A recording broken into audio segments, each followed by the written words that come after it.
What is up, everybody? It has definitely been a while, and I promise I have some explanations.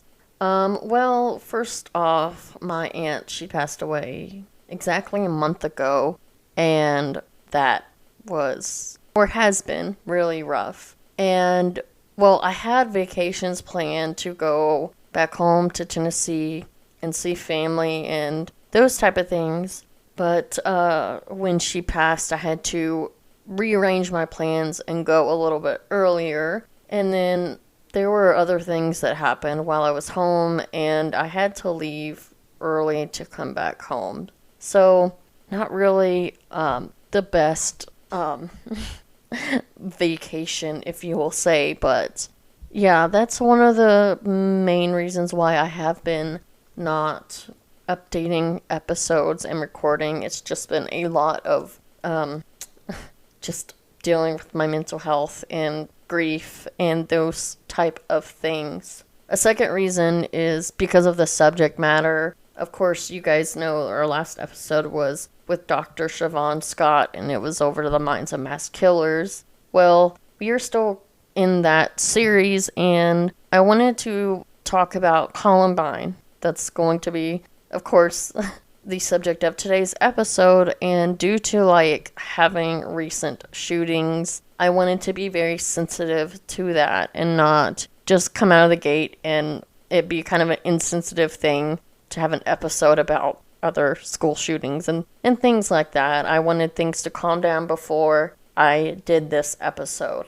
So that's the second reason. Those are the main two, honestly. Mental health, family things, grief, and due to circumstances of the world. So, hope you guys understand. I am back. I'm working back into getting into this, and I'm really excited, and I have missed you guys, and I hope you've missed me. I have been taking more time off for myself and doing other things. I did recently start learning Brazilian Jiu-Jitsu, and that has just been so much fun. I am so sore today, but it's worth it, and I feel like I'm getting more in shape and more quicker and doing something that is kind of fun and something new to learn. I have also been kind of preparing for the upcoming semester of grad school, and so that's been exciting. I have also just spent more time with friends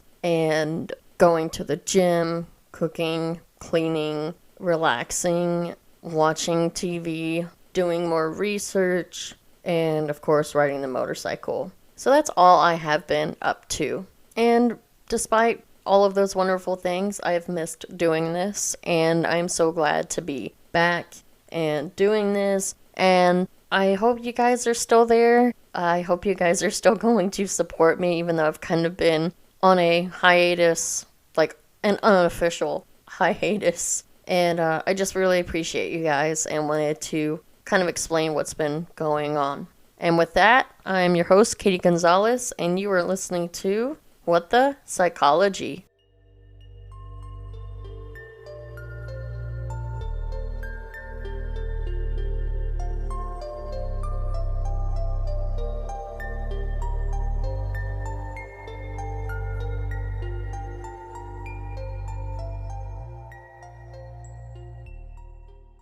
Alright, so we are going to be talking about Columbine, so fair warning, and this will be a two-parter, and I will get the second episode out in a couple days. It won't be an entire week. I feel like I've made you guys wait long enough for an episode, so I will get that out for you.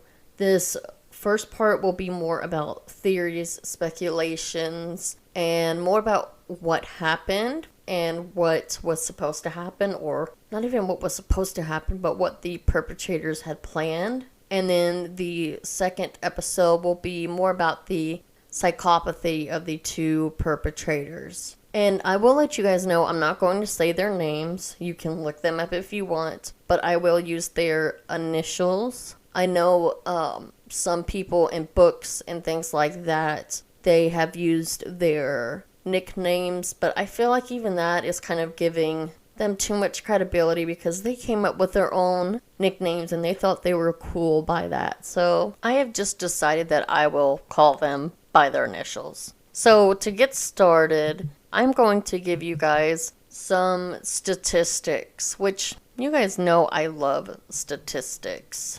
And so the FBI, they actually did a study, and they studied 160 cases of active shooter incidents between 2000 and 2013. And it's also important to know what an active shooter is defined by them and other federal agencies. And their definition is that an individual who is actively engaging in killing or attempting to kill people in a confined and populated area. It's also very specific that the subjects involved the use of firearms. So, mass murder can be something separate if it's like using a bomb or in that instance. So, this is kind of what they found out, that an average of 11.4 incidents of mass shootings have occurred annually, and the trend over the study, the period of time, showed a steady rise in incidents. The main findings included that the mass majority of shootings, about 70%, occurred in either a place of business or an educational environment. All but 2 shootings were carried out by a single individual. The shooter committed suicide in 64 of the cases, which is about 40%. Most incidents ended before the police even arrived and could engage the perpetrator, so about 67%. Of the 160 incidents, 64 of them qualified as mass murder, so about 40% of those. And only 6 of these cases involved a female perpetrator, about 3.8%. So, you know what that means, ladies? We get a point. Okay, so those are just kind of a breakdown of a study that they did, and to kind of see that this has been an increase and what they have found mostly about what has occurred. Alright, so let's dive into this. The Columbine shooting happened on April 20th, 1999 at Columbine High School in Littleton, Colorado, which is a suburb of Denver. This occurred when 2 teens went on a shooting spree, killing 13 people and wounded more than 20 others, before turning their guns on themselves and committing suicide. The Columbine shooting was at the time the worst high school shooting in U.S. history and prompted a national debate on gun control and school safety, as well as a major investigation to determine what exactly motivated the gunman to commit this heinous act. So at approximately 11:19 a.m., the 2 perpetrators, they did dress in trench coats. They began shooting fellow students outside of the school, and then they moved inside the school where they gunned down many of their victims in the library. By approximately 11:35, the perpetrators killed 13 students and a teacher and wounded those 20 plus other people. Shortly after 12 p.m., the 2 teens turned their guns on themselves. Investigators later learned that the 2 perpetrators had arrived in separate cars at Columbine around 11:10, and then they walked into the school cafeteria, where they placed 2 duffel bags, each containing a 20-pound propane bomb set to explode at 11:17 a.m. The 2 then went back outside to their cars to wait for the bombs to go off. When the bombs failed to detonate, the 2 began their shooting spree. So in the days immediately following the shootings, there were a lot of speculations, and we're going to talk about the speculations and theories of this case first. I will also be talking about what caused these rumors and theories and speculations to happen. So the first speculation was that the 2 perpetrators purposely chose athletes, minorities, and Christians as their victims, and that it was kind of like a revenge or like a retaliation for being bullied. However, this isn't the case. They did find out that they did choose their victims randomly, and that the 2 actually intended to bomb their school, which would have killed many more. Like, in the hundreds was, like, their goal. So there were, like, two theories kind of floating around that most Americans had reached about why they did this. The first conclusion was that they were part of a group called the Trenchcoat Mafia, who they were outcasts and they were taking revenge against bullies who had made school miserable for them. And the Trenchcoat Mafia, they were very fascinated by goth culture, and they were a group of social outcasts that were bullied. Because bullying was actually very common at the school, and teachers have reportedly did very little to stop it. But the original story of the Trenchcoat Mafia started in 1996. So Halloween, there was one routinely bullied junior. His name was Eric Dutro. And he had his parents buy him a black duster jacket for a Dracula costume. Unfortunately, the costume fell through, but he decided that he liked the trench coat and the attention it got him. So soon his friends began to wear them too, even in 80-degree heat. And one athlete commented that the group looked like a trenchcoat mafia. And the friends kind of turned it into a badge of honor, a badge of pride. And the name stuck. However, the two perpetrators of the shootings, they were actually not in the trenchcoat mafia. A lot of people do speculate this because they did wear trench coats during the shooting, but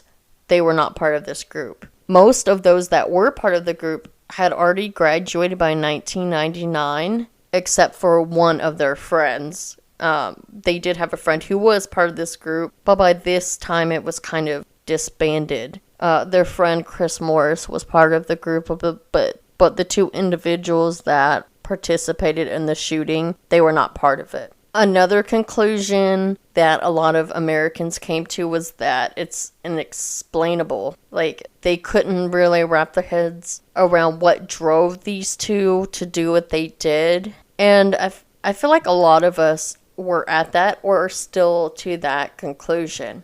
So why did we come to these conclusions? Why were these things the theories that most of us still believe to today? Honestly, when I was doing my research on this, I was quite shocked about the actual truth behind these killings. And it just kind of threw my world upside down because I was led to believe these two were bullied and all of that. Now, I will say this is one of the first national tragedies in the era of cell phones and the 24 news cycles. Now, there were reporters at the school that were interviewing traumatized teenagers. Remember, these kids are teenagers as the events unfolded. Some of the students, they were unable to get through to overloaded emergency services, and they began to call the news stations that broadcast their understandably unreliable eyewitness testimony across the world. So that was one issue. To put this in perspective, the two perpetrators, they were 2 of 2,000 students at Columbine High School. Most of the interviewees did not know them, but that did not stop them from answering questions. From a few jumbled pieces, there was this very flawed image that began to form. So, one of the perpetrators, DK, he was in the theater department, so a lot of people just said that he was gay and that he was mocked for it. So they associated that he was probably bullied. Both boys did wear trench coats during the attack, so a lot of people did report that they must have been in the trench coat mafia, and that those that were in the trench coat mafia were bullied. So that's kind of how those theories started. Now, 2,000 students for me is a lot, like in a school. And if you really break that down, I don't know how many would have been in their graduating class. But I know for me, I think my school was a total of around 800 people. And my graduating class was like 240 or 200 and something. And we pretty much all knew each other.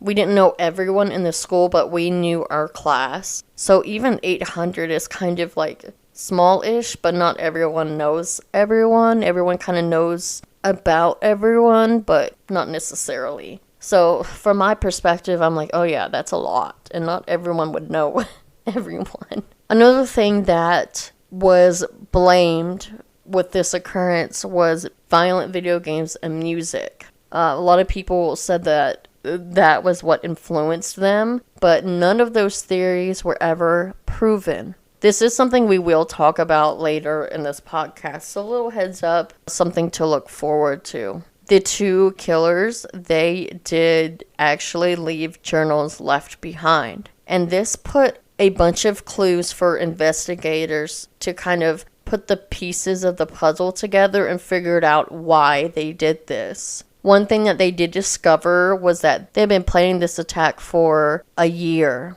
And their original plan was actually to bomb the school, similar to the 1995 Oklahoma City bombing. So in the aftermath of the shootings, many schools across America, they enacted zero tolerance rules regarding disruptive behavior and threats of violence from students, which is, I think, a very good thing. It did kind of open up America's eyes to this could be a problem and this was a problem and that we need to act quick. And as we go through this, you will see that there were a lot of red flags and nothing was really done about it via like police and the school and things of the like. Even one of the perpetrators kind of warned someone else about the other perpetrator. So something interesting that we will dive into. Now, Columbine High School, this did occur in 1999 in April, so in the spring. They shut down due to the investigation and, I guess, evidence and it being a crime scene. And they actually reopened in the fall of 1999. And of course, this massacre left a scar on this community and America as a whole. Mark Maines, he was a man who sold a gun to one of the perpetrators and bought him 100 rounds of ammunition the day before the murders. He was actually sentenced to 6 years in prison. Another man, Philip Durand, he actually introduced the perpetrators to Maines, the guy who sold them the gun and ammunition. He was also sentenced to prison time. Now, I'm not familiar with those two cases, but for someone just to simply introduce you to someone, he had to know kind of like what was going on for him to be sentenced. But I'm not familiar with that case. I will say a lot of the victims and the families of people that were injured or killed, they did file suit against the school and the police, and unfortunately they were later dismissed in court. They filed these because, as you will see as we go through this, the police and the school were negligent. So, an investigative journalist named Dave Collin, he was actually an author of the 2009 book Columbine. You'll hear his name kind of throughout this, and it's very important to know that the perpetrator, E.H., is the callously brutal mastermind, while the other, D.K., was a quivering depressive who journaled obsessively about love and attending the Columbine prom 3 days before opening fire. So there's kind of a little insight between the two individuals, and I just want you to keep that in mind because in part 2 we are going to do a deep dive into those two and their individual psychopathy. But it's important to kind of know that EH is more of the mastermind and is later diagnosed post-mortem a psychopath, while DK was more of someone with a depressive disorder. Something we didn't really know in the beginning. We kind of thought that they were both just psychopaths doing this. But it is important to know that the two individually, that they were different and kind of more complemented each other. They weren't the exact same when it came to their psychopathy. So something just to keep in mind as we go through these stories. And neither disorder, I'm not excusing one for the other or anything, but I want you guys to better understand them as individuals, even though that can be really hard to do. I find it very hard to kind of put your mind into someone that has committed such horrible acts. So, EH, psychopath. DK, depressed. So, up until January of 1998, EH and DK lived fairly normal lives. DK was a Colorado native and was noted for his shyness and intellect. He and Brooks Brown both attended a Colorado CHIPS program, which meant challenging high intellectual potential students, and it was for gifted children starting in the 3rd grade. Brown left within a year because of the competitive nature among the students and the lack of support from teachers. DK, equally miserable, he just remained in the program until he aged out in the 6th grade. He wasn't really one to let others know how he was feeling, and he would bottle up his emotions. However, this would lead him to exploding in uncharacteristic rages. he was born in Wichita, Kansas, and he was the son of an Air Force pilot and spent most of his childhood moving from place to place. He was pretty fascinated by war, and he would regularly play a game called Soldier, pretending to be a Marine with his older brother and neighborhood kids in rural Michigan. In his imagination, though, the games were full of violence, and he was always the hero. At age 11, he discovered Doom, which is a pioneering action horror first-person shooter game. As his father's career pulled him away and out of schools, he left Plattsburgh, New York in 1993 for Colorado. Increasingly retreated into his computer, his video games, and the internet. By the start of his sophomore year at Columbine, had created 11 different custom levels for Doom and its sequel, Doom 2. and DK, they met in middle school, but they didn't really become inseparable until midway through high school. While some suggest that the two boys were targets of bullying, there are actually many more accounts that they were fairly popular and they maintained a sizable group of friends. Among others, DK, and Brown, they bonded over a shared love of philosophy and video games. Brown joined the theater department and DK followed, working backstage as a soundboard operator. They regularly attended football games, cheering on EH's older brother, and he was actually a starting kicker for the football team. And that connection kind of earned some more popularity, and he even managed to find a date for freshman homecoming. However, when the girl that he took to freshman homecoming said she didn't want to continue seeing him, displayed one of his early warning signs. While Brown distracted her, covered himself in a nearby rock with fake blood, letting out a scream before playing dead. The girl never spoke to him again, but at the time, his friends thought the fake suicide was pretty funny. And we all have to kind of remember, I've said this numerous times, when it comes to teenagers especially, their brains are not fully developed. And that's not really an excuse, but we have to have that understanding to know that the judgment center and where they can see the consequences of their actions is not fully developed. So to us, we may see this as a warning sign, and it clearly is, but from their point of view, they don't really see how other people could view this as such, and they would just see it kind of as funny like they did. So his friend Chris Morris had a part-time job at the local Blackjack Pizza restaurant, and he helped get a job there this summer after sophomore year. Soon his friend DK started to work there as well. Was actually a really good employee. He was punctual, polite, and well put together at work. He even eventually became shift manager during his senior year, which is a pretty hard position to get, especially at that age, I would say. And I wouldn't even say he was kind of like a playboy, but he was kind of a flirt, and he used his management position to win over girls with free pizza slices. The boys and their coworkers would routinely goof off during slow hours. They would drink beer and shoot bottle rockets off the roof. Kind of teenage type stuff. But it was during that time that the deadly bond between and DK really took shape. And that's when their behavior started to shift, with becoming bolder and stronger and stranger, while the impressionable DK just kind of followed him. One night, Brown recalled that him and another friend were up at 3 a.m. playing video games at his house, and he heard a tap at the window and turned to see that it was and DK, dressed in black, sitting in a tree. After letting them inside, the pair explained that they were running quote-unquote missions, toilet papering houses, spray painting graffiti, and setting fire to potted plants. Sometimes these missions were in retaliation for perceived slights at school, but mostly they were fun, or for fun, I should say. As time went on, Brown noticed the missions grew crueler. After Halloween 1997, EH and DK, they bragged about shooting trick-or-treaters with a BB gun. Oof, yeah, that's definitely more cruel.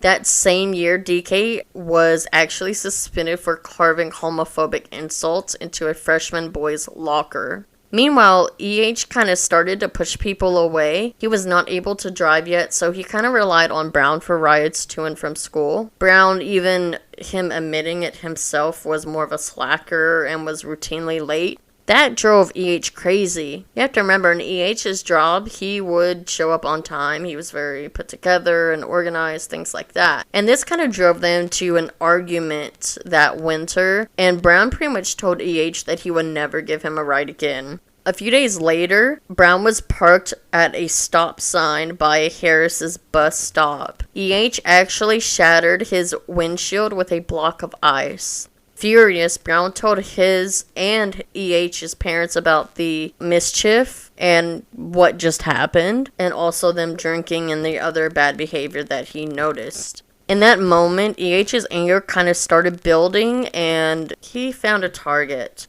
In January, DK actually approached Brown in school and handed him a piece of paper with a web address written on it. And it said, "I think you should look into this tonight, and you cannot tell EH I gave it to you." Brown was never sure why he'd done that, but the Columbine author Dave Cullen suspects that it was one of several attempts to draw attention to EH, and also kind of a cry for help.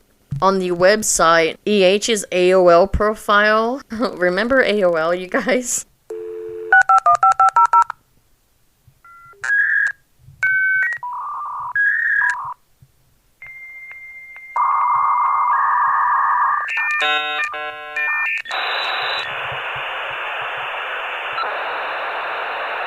He wrote under the name Webb or Rebel, sometimes Reb Doomer, and he detailed his nocturnal exploits with Vodka, which was DK's screen name, describing various acts of vandalism, including building pipe bombs and his desire to kill people, especially Brooks Brown. So this is kind of why I don't want to use their nicknames. I know a lot of people have in the past, so they won't actually say their names. Like, people will say Reb, Rebel, Reb Doom for EH, while they'll say Vodka for DK. But I feel like they kind of made those names themselves and thought they were cool. Hence, that's why I didn't really use them. But that's kind of each to their own. Nothing wrong with using their nicknames to identify them either. But that was just kind of my preference for doing this.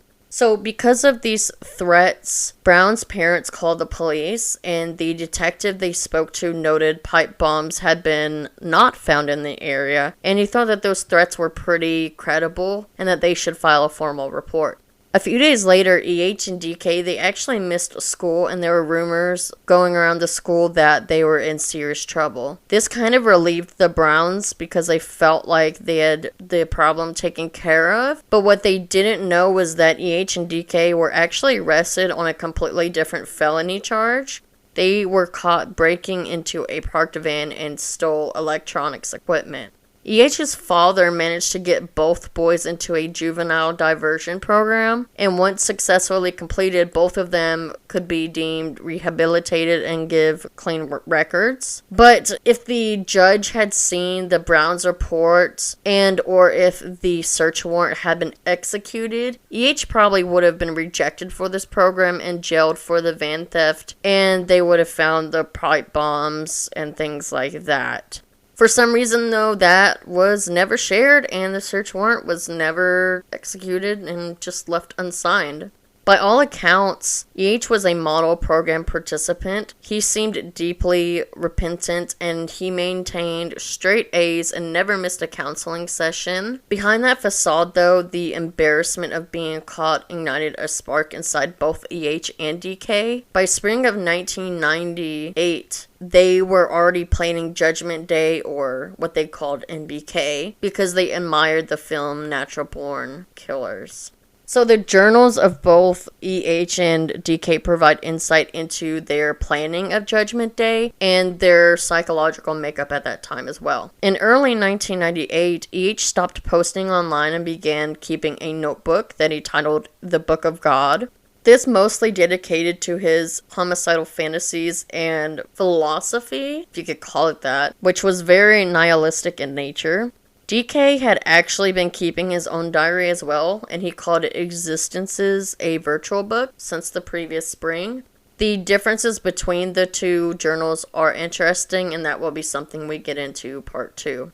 So for a year before the Columbine shooting, EH dedicated himself to building dozens of explosives, pipe bombs, and crickets made of carbon dioxide canisters. He looked into making napalm, and at one point he tried to recruit Chris Morris into what he had planned for these explosions, but he played it off as a joke when Chris refused. EH also took notes about student movements and the number of exits in the school. Meanwhile, he researched the Brady Bill and various loopholes in gun laws before finally, on November 22nd, 1998, he joined DK in convincing an 18-year-old mutual friend and later DK's prom date to buy 2 shotguns and a high carbine rifle for them at a gun show. Later, DK bought a semi-automatic pistol from another friend behind the pizza shop. Although EH claimed after their first gun purchase that they had crossed the point of no return, he had not counted on a few complications. Just before the new year, the local gun shop called his house saying that the high-capacity magazines he ordered for his rifle had arrived. The problem was that his father actually picked up the phone, and so each had to kind of divert this and say, oh, it was the wrong number. So that's kind of like a concern there. But the most persistent obstacle was DK's mental state. Many times before the attack, DK wrote about his plans to kill himself, including stealing one of EH's pipe bombs and strapping it to his neck. Several other journal entries are signed goodbye as if he expected them to be his last ones. What changed between August 10th, 1998, his last suicide threat, and the attack on April 20th, 1999 is unknown. At some point, DK committed to the MBK plan, although perhaps he only thought about it as an elaborate theatrical suicide. The pair worked their final shift at Blackjack Pizza on Friday, April 16th. EH secured advances for them both to purchase last-minute supplies. DK actually attended prom with a group of 12 friends on Saturday, while EH went on a first and last date with a girl he met recently. That Monday, the original date for the attack, EH actually postponed the plan so that he could buy more bullets from a friend. He had apparently forgotten that he had just turned 18 and no longer needed a middleman. So that next morning, April 20th, both boys got up and left their houses by 5:30 a.m. to begin final preparations. In some ways, the killer's writings kind of help decrypt the Columbine shooting, not because of what they reveal about their emotions, but the details of what they really wanted to do. From the outside, the massacre at Columbine kind of looks like a school shooting, right? We can all admit to that. We can all agree to that. However, with their notes, it was clear that they wanted it to be a bombing, and it ended up being a badly bungled bombing. The duffel bag that EH was carrying when he talked to Brooks Brown contained one of several propane tank time bombs. So there is a story that will be covered in part 2, but it talks about Brooks actually ran into the 2 perpetrators right before the shooting, and they actually told him to not come on campus, which was quite odd since EH kind of had a vendetta against him. 2 were placed in the cafeteria to bring down the ceiling and allow EH and DK to shoot students as they fled. Brown had also noted his friend's car was parked far from its usual place. That was because both EH and DK's cars were rigged to explode as police, ambulances, and journalists arrived, killing many in the process.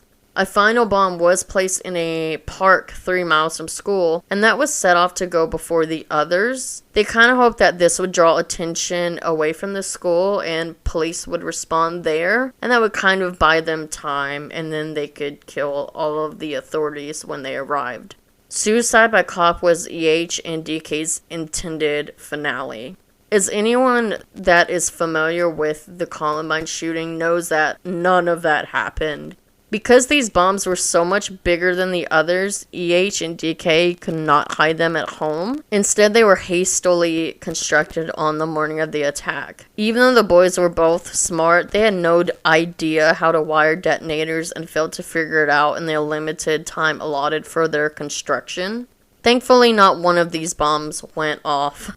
With this central failure in mind, the rest of the killer's actions take on new significance. Apparently, DK got cold feet when the cafeteria did not explode. They were supposed to stand many yards from each other for an optimal firing range, but when the shooting started, the two were standing together at DK's assigned position. From this, it can be inferred that EH had to convince DK to go through with the attack at the last minute. And even after that, EH did most of the shooting. Survivors and police expressed confusion about why the shooting abruptly stopped. About half an hour into the attack, EH and DK were in the school library with nearly 50 people at their mercy. Then they left, allowing the majority to escape. The next time they shot people, it was to kill themselves. The turning point seems to be when, after killing one student in the library, EH's shotgun recoiled into his face, breaking his nose. And security cameras show that they went to the cafeteria and they tried and failed to set off the propane tanks with pipe bombs and shotgun blasts. They then tried provoking police by firing through the windows, but the officers neither hit them nor entered the building.